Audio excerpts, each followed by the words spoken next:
Hey, hallelujah. Listen to this story. There was a young boy called Roberts. So many years ago, Robert went to school and the teacher announced to the entire class, today we have a test, and the test is going to be an essay writing. And in this essay writing, you're supposed to write down your dream in the next 15 years, where you see yourself. Everybody in the class started writing, I would be a lawyer, I would be a medical doctor, I want to be a surgeon in 15 years time, I'm going to be a pilot in 15 years time, I'm going to be an engineer in 15 years time, I'm going to be a professor. So little Roberts wrote on his paper how he was going to be the owner of one of the biggest farms in the United States. He said he wanted to be a farmer. The teacher marked all the essays, gave them back to the students, and guess what? Robert scored 0. And Roberts went to the teacher and said, "What? I scored 0? Yes, the teacher said, "Yes, you scored 0 because your dream does not make sense. Go and have a better dream."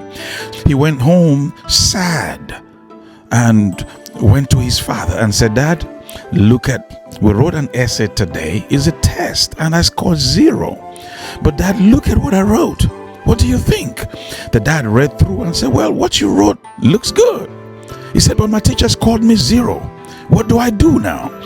And the father handed the paper back to him and said to him, "Well, Roberts, the ball is in your court. It's your choice. What do you want to do?"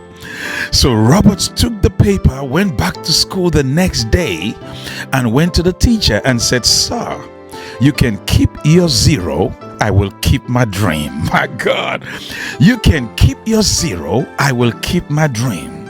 Well, guess what? About 16, 17 years later, Mr. Roberts became the owner of one of the biggest ranches in America. As a matter of fact, the Roberts Moulton farms is owned by that little Roberts. He was in his office one day and he got wind of the fact that there was a school that wanted to come to his farm, to his ranch, on excursion with their students. And when he saw the name of the school, he realized it was his alma mater. And the teacher who was bringing the students happened to be the same teacher that scored him 0. Well, Robert said, "Bring them in." They came and Roberts went to see them and he said, "Sir, I know you won't recognize me, but this is the little boy, if you can remember, who wrote an essay that he was going to be one of the biggest farmers in America, and you scored me 0. And the teacher put his head down and began to cry. He said, No, sir. I just want you to remember me." The teacher said, No, it's okay. I'm not crying for you because you overcame. He said, "I'm crying not for you, Roberts. I'm crying for the many students whose dreams I killed." Well, today, I just want you to know that I am not going to cry for nobody tomorrow.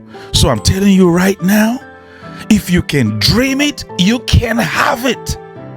I want somebody to be able to put their feet on the ground like Roberts Moulton when life attacks your dreams, when people mock your dreams, when life looks at your dream and hands you 0. When people look at your dream and hand 0 to you, you tell them, "Keep your 0. I'll keep my dream.